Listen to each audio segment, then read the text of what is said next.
As a small business owner, have you ever felt overwhelmed by the pressure of choosing the right hire or leading a team? Or have you ever found yourself tolerating a bad hire because you fear trying and failing again as you repeat the hiring process? If so, you're not alone, and you are in the right place. Welcome to the Growing Your Team podcast. The Growing Your Team podcast teaches business owners like you to expand your unique business by teaching you to master the hiring and team management process. Hiring and managing a team does not have to be a challenge. You just have to learn to do it right. And the Growing Your Team podcast teaches you how to become a confident leader who hires right every single time.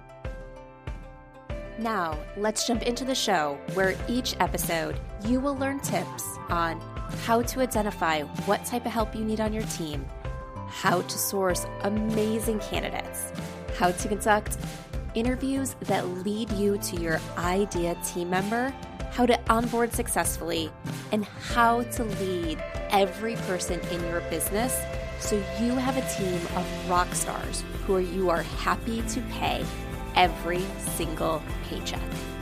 So let's jump in and teach you how to hire like a pro. Hello, Jamie Van Kuyk here, and welcome back to the Growing Your Team podcast. Today, I have on guest Brooke Janousek.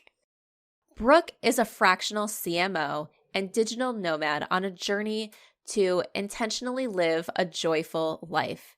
She is the founder of the Grow CMO, a fractional leadership solution for effective marketing growth that she founded in 2022 after 2 decades as a leading expert in the marketing industry.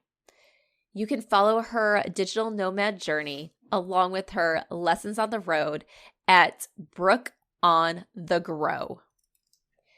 In today's conversation, we are talking all about hiring a fractional CMO. We are talking about what this looks like, why and when it would be a good hire for your business, and how to find a fractional CMO, so Chief Marketing Officer, that is right for you, that has the experience and the skill that you need so you can get the most out of them. We're also talking about Brooke and her experience as a fractional CMO so you can see the value that this position can bring to your organization when you're not ready to hire a full-time Chief Marketing Officer employee for your company. So let's jump into the conversation so you can learn all about how you can get the power of a marketing expert on your team at only a fraction of the cost of a full-time employee. Hi, Brooke. Thank you so much for joining us today on the Growing Your Team podcast. Thank you for having me. I'm excited to be here. Yes, I'm so excited for today's conversation. But before we get started, can you take a bit and introduce yourself?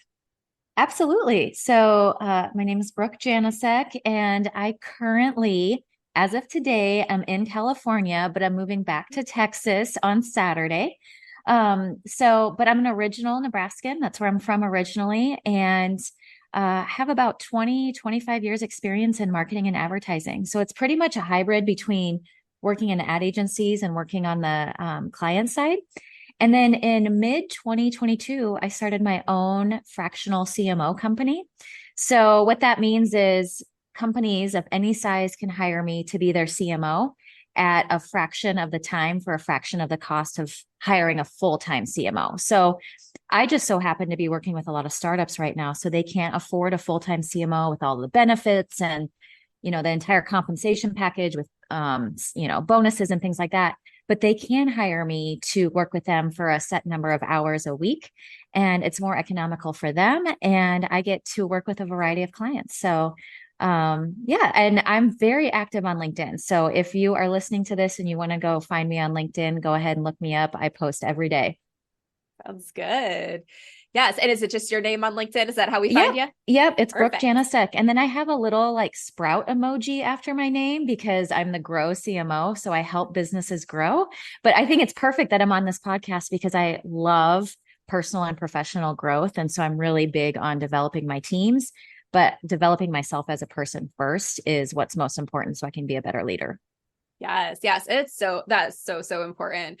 Now, there's a few things you mentioned in your intro that I want to dive into before I Okay. forget is first off, like you make the comment of people can't afford this full-time help, but they really need this expertise. And I have those conversations a lot. People are like, I need help, but I can't afford a full-time employee.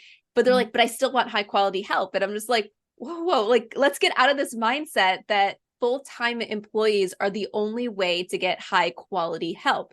You can do things like this where you hire fractional help, where it's that contractor that's working for you, that other business that you're hiring. But then there's also sometimes part-time employees, people that are out there who only want to work maybe 10, 20 hours a week, but they still have the expertise. So I think that's so important to press on is like full-time help is not the only way to get quality help. You're right. You're right. And at my level of the service that I provide, it's more of the strategic advisory.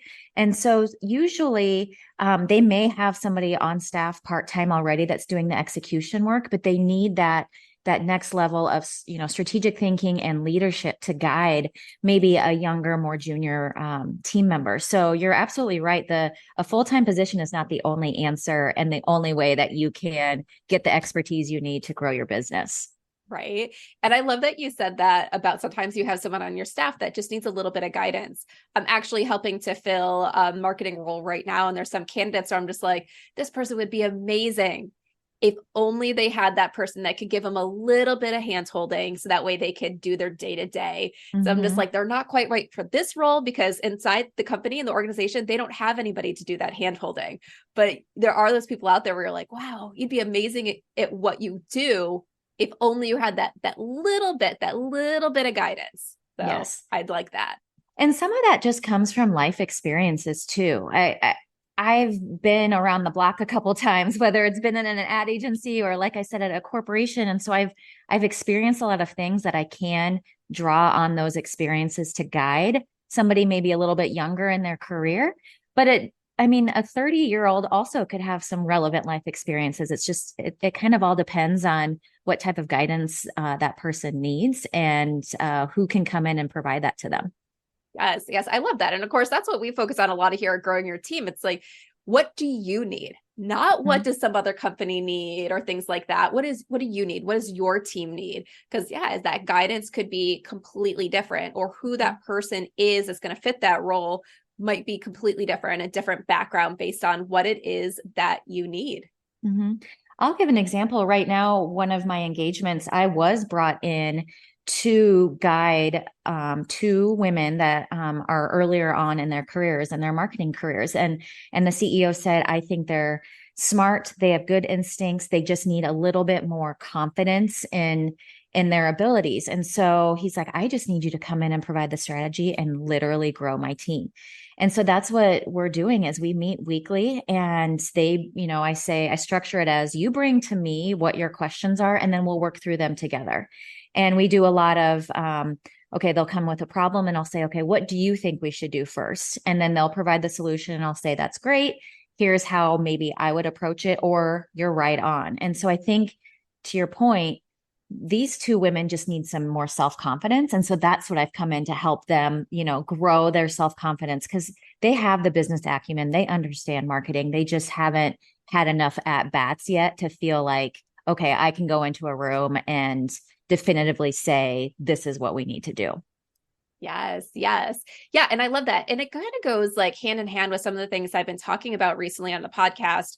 I know as we're going to record this about, I think it was the week before episode 196 with Heather, we talked a little bit about training and everything and making sure that you're getting the right training for people and not just expecting that people are going to go out and be experts, or even yourself, that you go out and you're going to be the expert at everything. And sometimes you internally can do that training, and other times externally you need to do that training. And then I know there was another episode I recorded that will be live by the time this one goes live, but I don't know the episode number yet, where I talked a lot about training on your team and knowing and having that understanding of, can you do more entry level, or do you need the higher level person, and what are the cost benefits? And around that one was around more of the line of, we can't always be expecting other companies to train the workforce that we need, that sometimes we need to help train the workforce that we need. But also talking about that sometimes us ourselves are not the right person to do that training. So who can help you do that training? And Brooke, like, as you mentioned, like, you can come in and be that guidance, be that trainer that these people need, so the business owner can go focus on what they need. And their team's still getting that expertise, and they're building that workforce that works for their organization versus depending on someone else to do it for them. Right. Yeah, you're exactly right. And I love that. And it's actually where I get the most fulfillment from my engagements as well, as I want to grow that next generation of marketers. I want somebody to feel like they're growing personally and professionally. It's really fulfilling for me. I feel like at this point in my career, I've done all of the hand to key, Google AdWords and stuff like that. Now it's time to really help people, to empower them to be the next generation of leaders, and to feel like, they're harnessing their creativity in a way that's moving their business forward. And so I get a lot of joy and fulfillment out of working with people like that. Yes. Yes.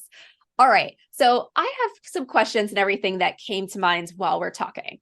Okay. And one of the first ones that I would really like to dig into is, obviously, if a business is at a place where they can afford to have marketing help, they can afford to bring in someone, even at the fractional level, their business is producing money, their business is doing well. So obviously they did something to get themselves to this point in terms of marketing. Maybe not everything, maybe they're not doing everything the best, but they've done something to get here.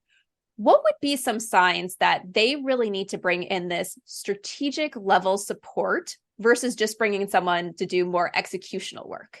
That's a great question. And I think it really does come down to the business objectives and what they're trying to accomplish. And so sales is a lagging indicator. So if their sales are down, it's probably, that's an indicator of maybe our message is not resonating in the market. And so do we need to bring somebody in to kind of look at, who are we targeting? Are we saying the right things to those individuals? What motivates them? Because a lot of times this comes back to messaging and our brand. And are we saying what is going to resonate with our audiences? So I would look at sales and see kind of where they're at in their sales cycle. You could also look at, do the marketing and sales teams, are they aligned? Because these two teams need to be in lockstep. So what I'm going to put out in the market as a marketer to generate that interest in the business is going to come into the business, and then the sales team has to take over. Are we saying the same things? Because if we're not, and if we're disconnected, that's not a good look for the business or to the consumer, because they're going to be confused. They're going to be like, wait a minute, the ad said I get X, but now you're telling me I get Y. So I think looking for marketing sales misalignment is something.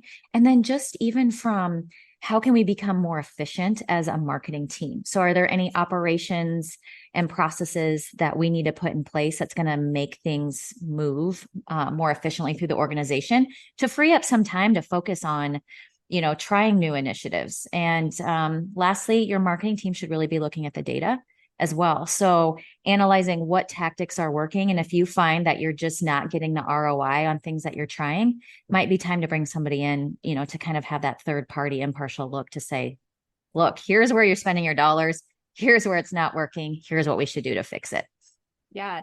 Do you feel like, speaking of data, that it can somewhat be easier to measure marketing results now than it was before? Because before, if you're focusing a lot on TV spend and newspaper and radio ads, like, there's not that click. So you can't really track it. Where now a lot more of the marketing is kind of digital, where you can track clicks. So do you feel like it's easier to measure the ROI of marketing spend? That's a great question. And that comes down to brand and performance marketing. And there's always this debate on how much easier, to your point, it is to measure the effectiveness of performance marketing, because a lot of times it is in the digital realm. So we have all of those tools at our disposal to track what's going on from an attribution standpoint. From a branding standpoint, I still think that we're struggling just a little bit to get to a true attribution model for that, but you can still look at other data. So if we're doing a a huge brand awareness campaign, so say we did a TV spot or we're doing some podcast advertising, do we see search terms go up during that period when it aired?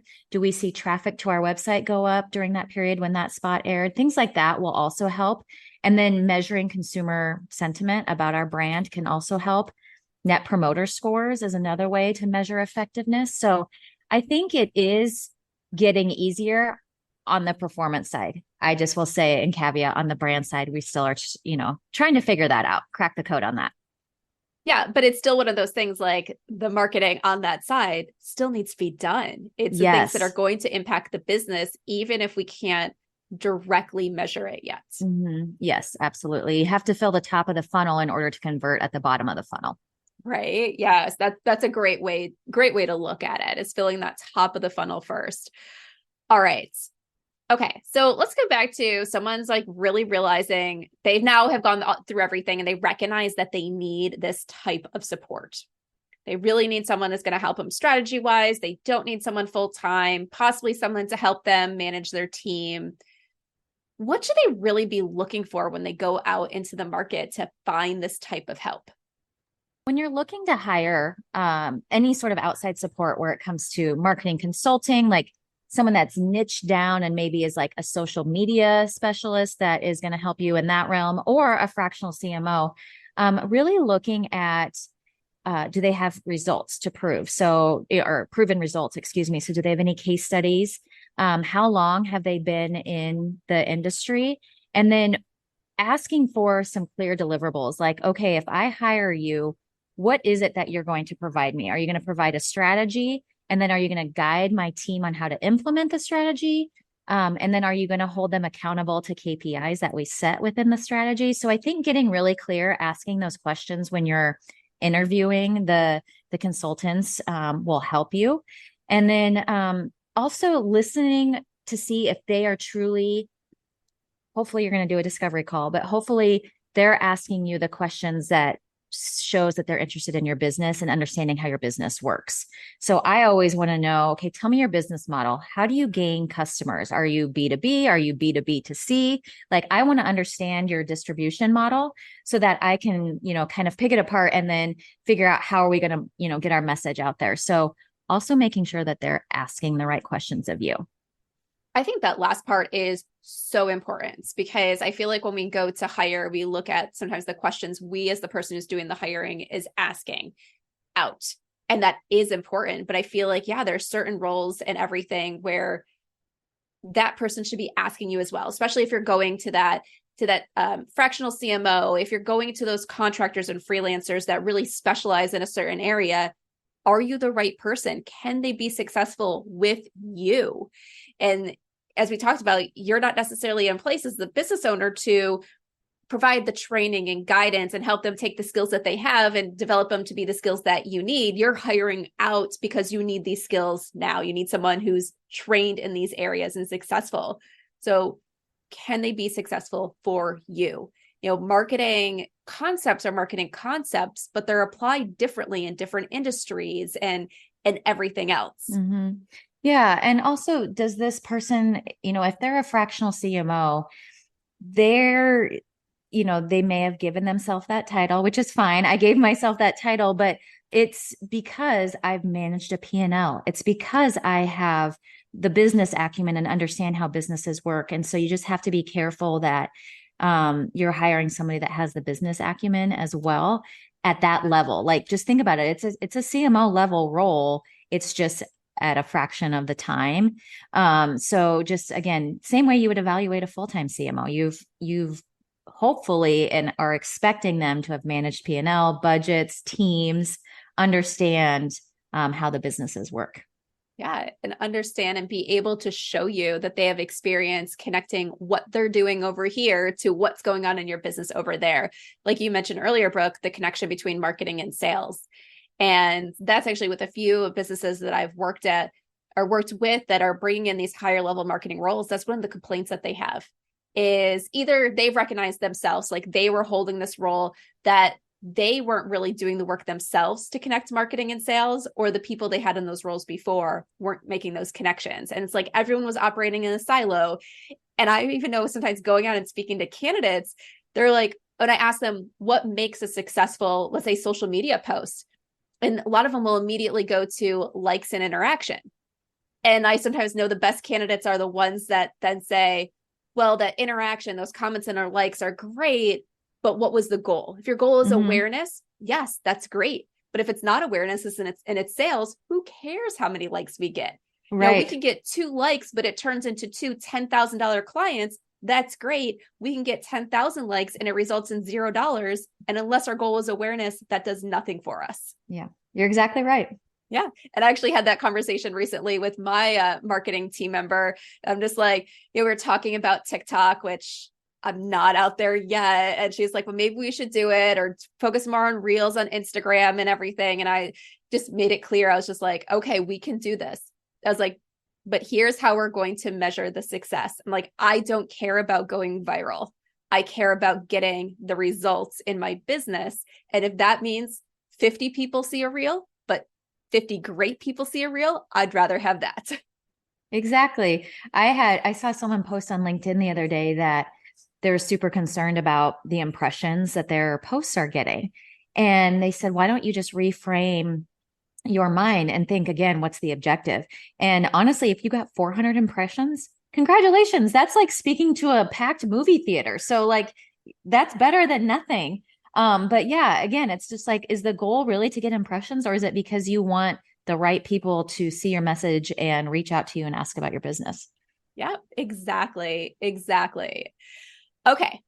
So we're finding our person. We're finding our person that can help us in the area that we need the help. You know, we go through, we ask those questions. They make the good questions back to us. So we really feel that connection. We feel that it's going to work.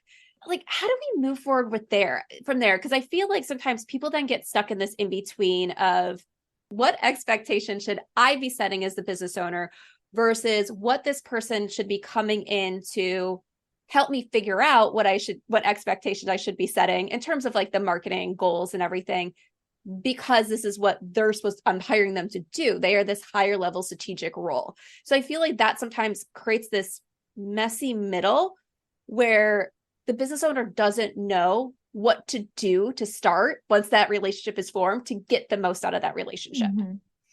Yeah, I would say 9 times out of 10, when someone reaches out to me to inquire about my services, what they ask for is not what they need. And so it is up to me to uncover what it is that you really need. So if they say, oh, my marketing's not working, I need somebody to come in and redo all of our campaigns. Okay, let me just ask some more questions. Like, have we, did we just roll out a new product? Did we survey our customers? What has worked in the past? Like digging into some of this stuff to understand, and then maybe ultimately uncovering, okay, we don't have marketing and sales alignment, or maybe we had a false start with a product launch. Like there could be a lot of other things than just this blanket statement of my marketing's not working. So I think it's a push and pull, to your point, of the person doing the hiring, the CEO or the president or the COO saying, we need help in this area. Here's what I think is going on. Here's all the information. And then letting the marketing expert come in and say, okay, I've reviewed what you gave me. Here is what I think, and here's how I would approach it. So it's up to me to recommend how we're going to solve this issue and or bring up new issues that I've uncovered. A lot of times it's, hey, we're talking to the wrong person. Our message is not clear. We haven't invested enough. Or, a lot of people hate to hear this, but we haven't given things enough time. Like you're being too impatient with the campaigns. And if you don't see the results that you want in 5 days, you pull the plug and you move on to the next thing. And I've seen that happen time and time again, where it's like, we have to give some of these things a chance to work too. Yeah. Yeah. It's interesting that you said that, because I was actually just having a conversation with someone this morning and we were talking about launches for products and everything. And, they were saying that they work in the sales area, and they were saying that they've seen a lot of burnout, that people don't want to do these big launches anymore because they're putting all this effort in and maybe they're not seeing the results right away. So then they just want to pull out. They're dropping it. They're exhausted. They're burnt out. And so like now she says it's that kind of different approach that she's taken. It's like, yeah, we'll do a launch, but we're not putting saying we're going to get 95% of our sales during that launch. That Right. launch is the start point for that continual sales cycle. It's not launch, nothing. Then it's another mini launch, nothing. It's that, how does that launch start the rest of the sales cycle? I love that. That's a really good way of looking at it. And again, the consistency over time is what gets the flywheel going. So having that message out there continually, yeah, we can make a little, a big splash in the beginning to say, hey, this XYZ product is here and here's why you should buy it. But then you have to keep reminding them of it and saying, oh, don't forget, we're still over here, still same great product with the same great benefits. But keeping that message consistent is what's going to drive the incremental growth. Right. Okay. So this might be completely changing subjects a little bit, but all of a sudden this popped in my mind and I didn't want to forget to ask. And maybe this looks completely different with every client. So it's going to be it depends answer, which, is the basics of business. It depends with every question that goes out. If you're working with someone in this fractional CMO space, how often are you connecting with that client? So is it that we're having weekly meetings, we're having daily meetings, we are meeting different frequencies depending on what's going on? Is it one of those things where, like how often, like what does that relationship look like on that continual basis? Mm-hmm. Yeah. I talk to all of my clients weekly, if not daily. It just kind of depends on their method of communication. I have one that, texts me just real quick, hey, I have a question on this. But without a doubt, I have at least one touch point with every client a week. So whether that's just a quick email to say, hey, how's it going? Sometimes it's a phone call. And then sometimes I have dedicated one-on-ones with that client. So it depends on the scope of the work and what they need. If they just hired me for a very specific project, like I need you to create a marketing plan, then I'll kind of do heads down and get to work on it and kind of check in like, hey, I have a question about this. But these ongoing retainers, these ongoing relationships where I'm in the business, helping them grow, we have regular one-on-one meetings. Yeah.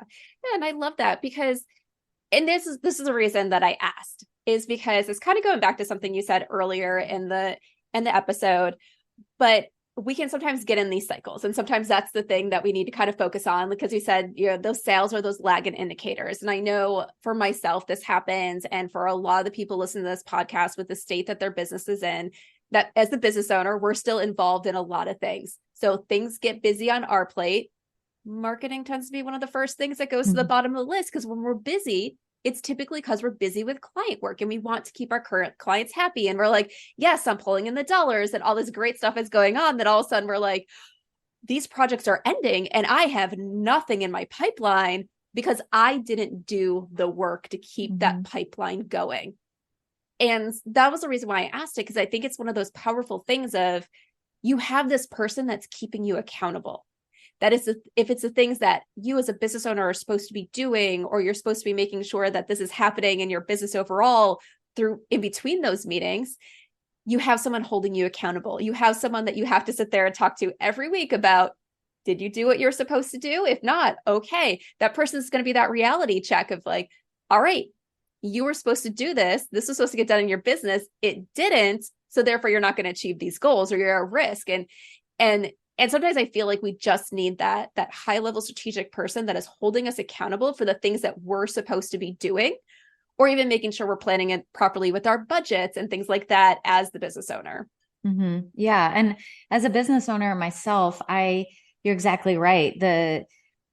I'm a marketer, but yet I struggle to articulate my own value proposition or do any sort of campaigns for myself, because I am doing the work for my clients. And so I do need that accountability. And I've joined a couple different groups with other fractional CMOs where we hold each other accountable. Even last night, I sent my proposal to a couple of them to say, hey, can you look over this for me? Like, I just want to make sure I'm being clear. Is there anything in here that is confusing to you? Because I'm going to send it out to this client on Friday. So that is the accountability that I am missing as an entrepreneur, that I had to go out and find for myself and make for myself. Yeah. Yeah. So we get it in different places. I love yes. that. All right. Okay. Now here's I think it's such an important question. We talked about kind of what that relationship looks like and everything. And there's so many people when they go to hire and they're building this team, whether it's a team of contractors or employees, they still want it to really feel like this team. But a fractional CMO is technically not your employee. It's a contractor. It's another business that you're working with. How do we keep that relationship separate? How do we really treat that relationship to make sure that we're not trying to pull this person in as an employee when that's not what they are? Mm-hmm. I think that comes down to boundary setting, and that is on me as a fractional CMO, and that's on the other fractional CMOs to set their own clear boundaries as well. So how integrated do you want to become in the business to be effective? Do you feel like, for me, if I am guiding these two young women on their careers, I need to be integrated with the business so I can understand what they're facing every day as a challenge. So I do have weekly meetings with them. Now, they're asking me to start getting pulled into strategic planning sessions for the whole company. That's something different and not really, a 3-day offsite wasn't something that I thought that I was going to be part of, because that to me is more of a full-time employee thing. And so I just have to set the boundary to say, I am more than happy to do this, but that is out of the scope of work of what you hired me for. So I think it's being very clear up front. Like, what is the scope of work? Let's outline it. Does that mean that I'm coming to your board meetings? Does that mean that I'm on the executive team meetings? Am I responsible for XYZ? Like, getting crystal clear about that and then holding those boundaries tight will prevent that scope creep and prevent that blurry line of, is she or isn't she an employee? Yeah. Yeah. I love that. It's being clear and upfront. Mm-hmm. And I think if you're going to go hire that fractional CMO, it's knowing kind of what you want ahead of time, because there's probably going to be some people out there to say, no, I'm not going to do these things. I never do these things for my client. And if that's something that you need, you know that that person's not right for you. Mm-hmm. They could be great at what they do, but if they're not going to match what you need as a business owner, it's not going to work. Where it sounds like, Brooke, like you might sometimes figure out what that scope of work is and build it into the package. So there's opportunities to this client be a little bit different than this client. Yes, exactly. And it's very dependent on the business needs. So I don't have a cookie cutter approach. I don't have an off the shelf product that's like, this is exactly what my engagements are. It is based on what that business needs and where they have holes or gaps that I need to fill. And then I, plan accordingly. Yes. Okay. Let's talk about kind of those gaps and everything in there. Like you mentioned, this one business that you're working with, you have two kind of team members, two employees of the organization that you're helping to guide. Does that sometimes throw off the reporting structure, or what does the reporting structure look like? Because technically you're not an employee of the organization. So do they report to you and report to someone else inside the organization? Mm-hmm. Yeah. So right now they are reporting to somebody else in the organization, and their boss is technically my client. So he is the one that's holding me accountable. He's like, hey, I want to see this, this, and this out of these two. So these are their KPIs, help them hit it.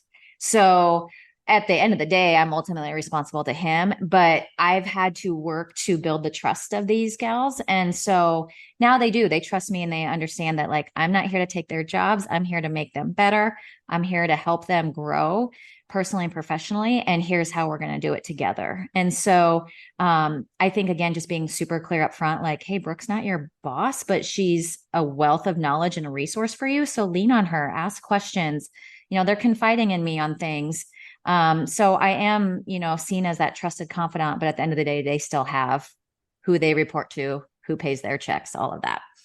Yes. Yeah. And I think that's such a great point to bring up, because I hear that all the time where people are like, well, I don't necessarily want to manage this team, so I'm just going to bring someone in, a fractional person that's going to manage this. And it's like, they can help kind of with the day-to-day, but someone on your payroll, so an employee of your organization or you yourself, is still responsible for those employees. Right. You can't just wash your hands with it and walk away and say, they report to that person, I'm done. It's no, This person's helping to guide. They're kind of like that team lead, that additional resource, but they still need to report. There still needs to be a reporting structure that goes up through your employee structure. Mm-hmm. No, 100%. I agree. Yeah. Yeah. All right. Any final tips that you can give us as we're going to hire in this fractional space, either fractional in general or the fractional CMO space?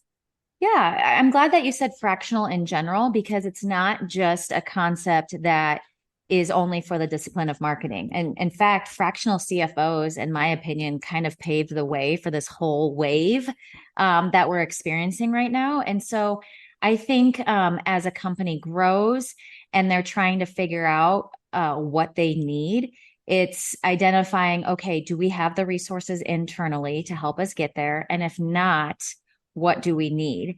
And do we need to hire somebody part-time or do we need to hire somebody full-time or do we just need a consultant to come in for one project? So again, it's going to be on a case-by-case basis and assessing the talent you have in the building and what you need in order to achieve the objective. So that could be a fractional CFO, could be a full-time CFO. It just kind of depends. From a marketing perspective, you're going to get a lot of people that specialize in very specific disciplines of marketing as well. So think about, do you need that or do you need somebody that can kind of look at the business holistically at the intersection of marketing and provide you some strategic guidance? Yeah. So it sounds like your biggest tip there is really do the work to figure out what you need, what type of support that you need. So you go out and get the right help because there are so many talented people out there that can help you. But if it's not what you need, it's probably not going to move the needle in the direction that you want. Exactly. Yeah, I love that.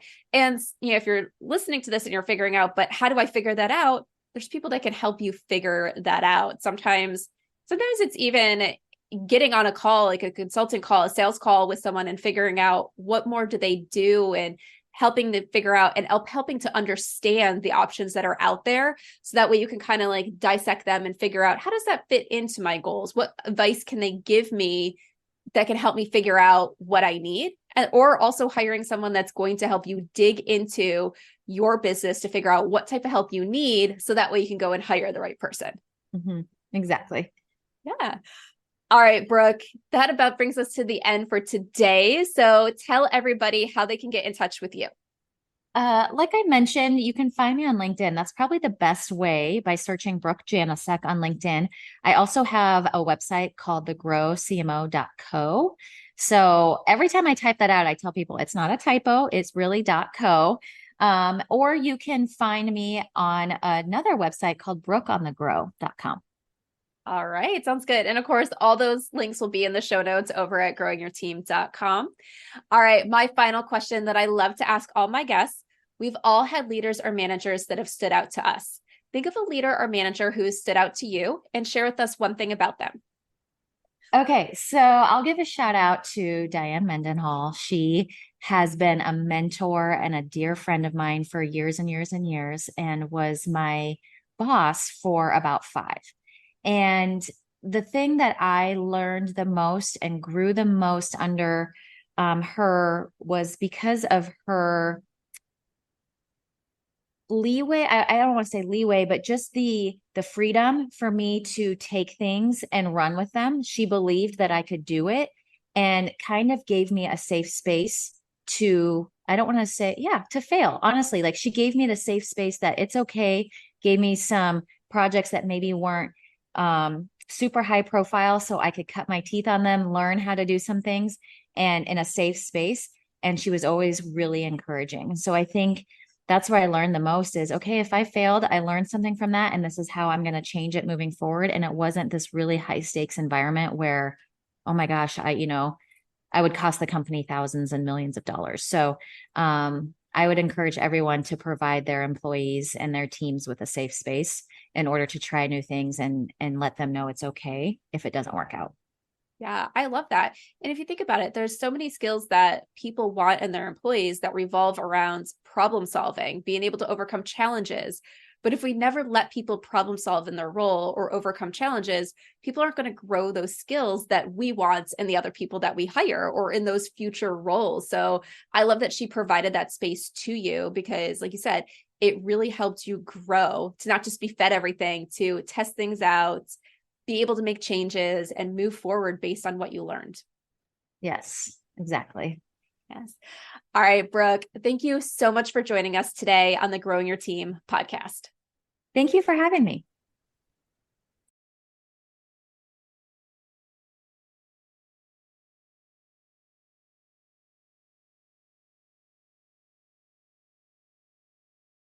And that wraps up this episode of the Growing Your Team podcast. Thank you so much for listening. Be sure to follow or subscribe to the podcast so you don't miss new episodes. And if your favorite podcast app has the ability, leave a review and let us know what you love about the show. As you wait for the next episode, be sure to follow Growing Your Team on Instagram at Growing Your Team, or head on over to growingyourteam.com to access more resources and learn how growing your team can support you as you master the art of hiring.